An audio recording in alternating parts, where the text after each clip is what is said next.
nongeye kubaha ikaze kuri channel yanjye iwacu wanyise shima murakoze abankurikira n'abakora comment ndazisoma ndagerageza mbasubize mwese n'abarimo kunyandikira kuri Facebook hari bamwe natangiye gusubiza ariko mukore comment cyane cyane mukore subscribe. Uyu munsi rero bafitiye inkuru numva nziza, ngiye kubabwira ibanga mwebwe benshi n'ababo muri Canada n'ahandi mutazi. Ni ikintu mu myaka irenze 25 muri iki gihugu nibazagaho, ariko uyu munsi nkaba nabonye igisubizo. Murabona ko ahantu mpagaze ni heza, ibyo tuba mu magorofa rero hejuru cyane. Taje nini mu Rwanda ifite ni zingahera 10 na zingahe buriya. Hano turi muri za 60 zirenze, yari iri inyuma yanjye hariya iri muri za 60 niba ntibeshye, hariya gutya bita Shangri-La. Alright, dutangire iyo nkuru ngiye kubagezaho. Kugera muri Canada, kuza muri Canada gushaka imirimo. Canada ni ngari, nagiye nyitembera duhereye mu burasirazuba kugera aho ndi hano. Hari urugero gasanga hari ubutaka bwinshi, ugiye nkibaze se ubutaka ndabizi ntago hose twahatura muri Canada. Niyo mpamvu benshi map mugere murebe map, abantu bose munyamaze Canada mujye mureba map. Twese dutuye mu majyepfo, kuko iyo ugiye mu majyaruguru ntago ari ahantu haturwa, kubera ko harakonja. Kugira ngo ahantu habashe guturwa nuko haba hari ibyuzuye kugira ngo abantu bahame. Ariko yego hari n'ababa mu majyaruguru ahantu bita muri navuta ko ni mu mbeho nyine muri za barafu, murabyumva. Ariko mbona no mu majyepfo hari gutembera Canada ni ngari, ukavuga ati u Rwanda rwakwigwamo inshuro nyinshi. Kino rero nibazaga nti ese kuki tutaza natwe ngo tube abahinzi? Abahinzi, guhinga no korora, ndetse se wabasha korora. Ariko tuvuge ubuhinzi, kuko abahinzi niba mutabizi, iyo turebye ubushakashatsi bavuga ko imiryango y'abahinzi nyine bavuga ko 1 ku 10 mu bahinzi muri Canada bakorera miliyoni zirenze z'amadolari, ntabwo ari amanyarwanda. Murabyumva. Kandi iyo ugiye mu bahinzi nyine by'abahinzi abenshi baba bafite ahantu hagari kandi heza hagaragara baba. Nakomeje kubaza se kuki natwe tutajya muri ubwo buhinzi hano muri Canada. Mumbabarire ntabwo ngewe isuka no mu Rwanda yarananiye, ngewe nikundira inka. Ngewe ntabwo mworozi niba hari inka, yego, ariko nabyo ntawamenya. Ariko hari umugabo uva muri Nigeria witwa Toyin, na izina rye Ajayi, akaba yaratangiye ikigo cyitwa Canadian Black Farmers Association. Ni umuhinzi ahantu bita muri Mission, yego.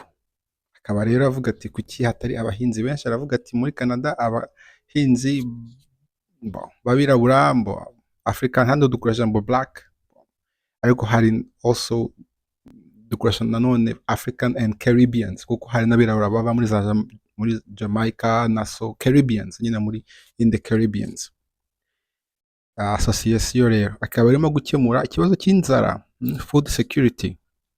Ni byiza cyane. Aravuga ati anyway, reka tumve mu magambo we, ni mu cyongereza turagaruka.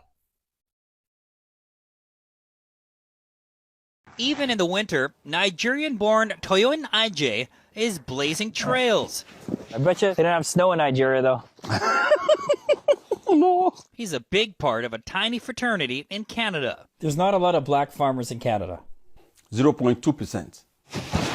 He is 100% committed to not just farming, but providing affordable, culturally preferred food. So this is? Cassava. For Canada's Black, African, and Caribbean communities. 90% of the food that most Africans eat here in Canada still come from our country of origin. We are creating a new agricultural economy in Canada. He started pre-pandemic. It's pepper with our heirloom tomatoes. But now with food insecurity concerns on the rise, It's mind-boggling. the founder of the Canadian Black Farmers Association, is expanding, This is our new commercial greenhouse. erecting a new greenhouse at his farm. The dirty little secret behind his operation, the soil. So essentially, you have created the soil that you find in Nigeria here in Mission. Emission. That's the magic. Magic, of course, includes manure, goat manure, and Tioyan has lots in supply. The manure, very, very good for what we are doing. The proof is in the kitchen. He's making hay out of his surroundings, educating and offering hands-on training for others on how to get their start in the agricultural industry in Canada. Seeing is believing. If I can sacrifice whatever I can to be able to show the people that this is viable. He's a harvesting hero for BC's black community. He's also started an African foods food bank in Surrey. Tioyan is a shining example of self-sufficiency during these uncertain times. Let's grow this. Let's work together. Black food alone can bring so much economy to Canada. And the Canadian black people, African, Caribbean, they can have a very powerful, sustainable economy. And it will benefit everybody. In Mission, Jason Pires, Global News. turagarutse yageze kuri televiziyo y'igihugu Global TV. Ni byiza, birashimishije iyo mbonye umwe muri twe niyo abakomaga mu gihugu cyo muri Afurika agenda atera imbere. Abatumva icyongereza ariko nduba mwinshi abenshi muracyumva. Ni ibintu avuga byiza, ariko igitangaje ni uko yabashije ngo ese twavuga ko ari uguhimba, ntabwo ari uguhimba, yabashije gukora ubutaka ubona muri Nigeria ashyiramo n'abari ifumbire ku buryo abasha guhinga imyumbati, akaba akora urusenda. So icyiza hariya ni uko urabona ntabwo arimo guhinga ibyo dusanzwe tubona hano, harimo guhinga atvuga ati abanyafurika benshi bari hano baba bashaka ibiryo babona iwabo, kandi hari benshi batanga amafaranga menshi kugira ngo babashe kubona iyo myumbati, ibyo bijumba, kuko n'ibijumba tubona ntabwo bimeze gutyo, cyangwa n'ibishyimbo n'urusenda, dukunda urusenda. Umva ko yabigezeho. Ikindi kandi ikintu mbabwira, ndababwira nyuma mukomeze murebe mukore subscribe. Ubuhinzi rero ni ikintu gishoboka mwanagera kuko yarabitangiye. None se muge n'iki kibabuza? Ndumva hari benshi barimo kumbaza ni gute twagenda tukajya gutera ibiti hariya. Nka wa mugabo nakoze ikiganiro nawe nabyo, kandi mu kirebe mujye mureba ibiganiro, mbonye bifite ama views ya 20 ya 30, munci intege. Ntabwo ndi umu YouTuber buri munsi kuko mfite akazi kenshi, mfite company yanjye ndimo kubaka imwe se ahubwo ariko ntabwo ndimo kwibakira ngiye nagira ngo twese dutere imbere. Ariko hari igihe mvuga nti reka nanjye nza hano muri iyi channel mbaganirize. Ntabwo mfite channel mu Kinyarwanda yonyine, mfite na channel mu Cyongereza, abumva Icyongereza bagenda mukayikurikira, no kuri TikTok naho ndahari.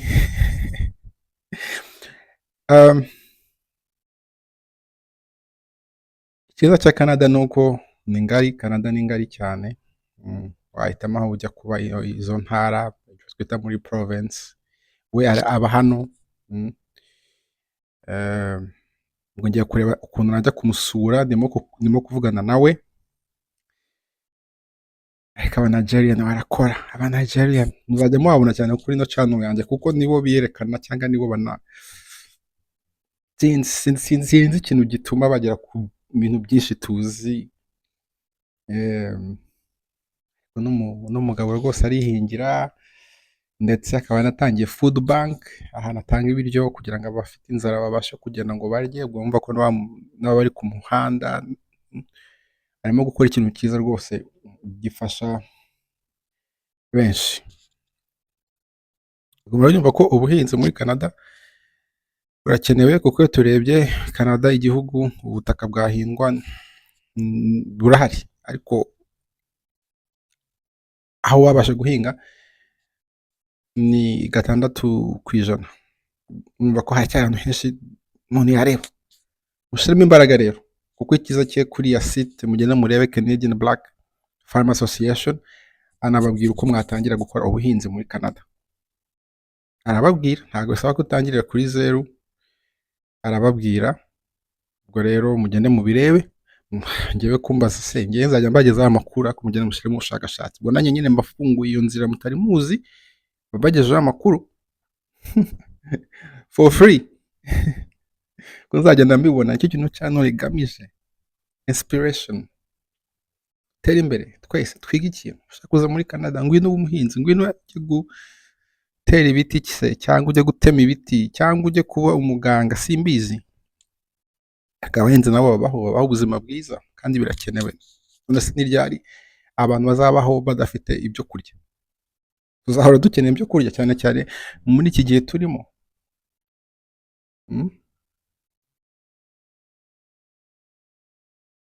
Ndabizi tuba ahantu heza.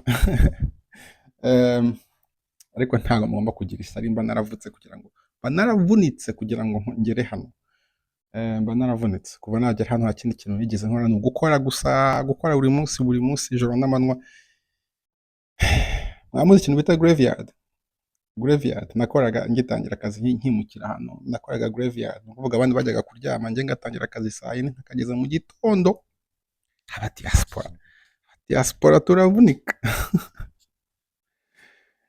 Graveyard narayikoze nk'imyaka ingahe, 3 se. Asanga rero abantu basha no kuryamana nijoro. Ariko igitangaje ni uko twakoraga graveyard, abantu twakoranaga rwose, iyo byageraga saa 10 za mu gitondo bajyaga gufata lunch. Hega byica n'ubuzima bwawe, bakajya kurya hamburger zo muri McDonald's. Ubwo saa 10 za mu gitondo ukajya kurya hamburger n'amafiriti n'iki.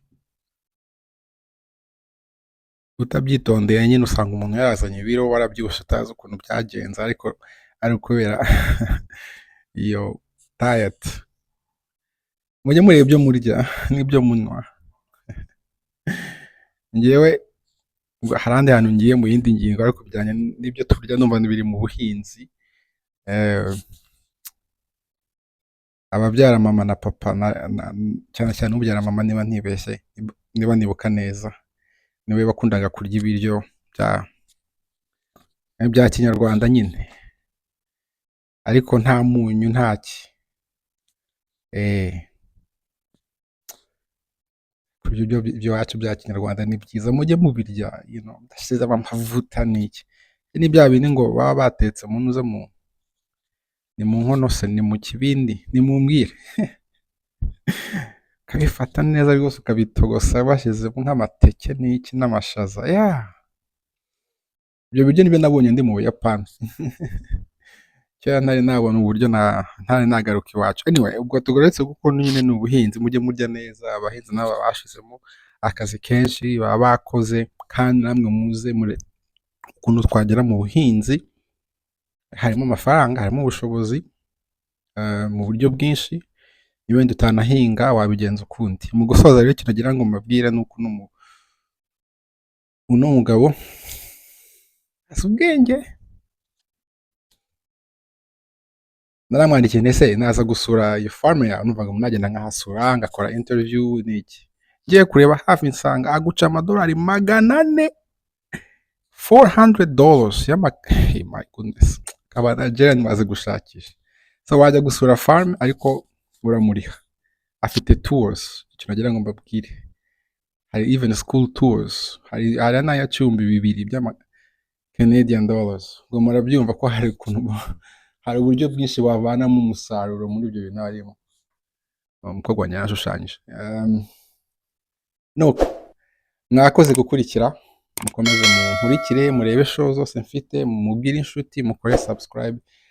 Naho ubutaha.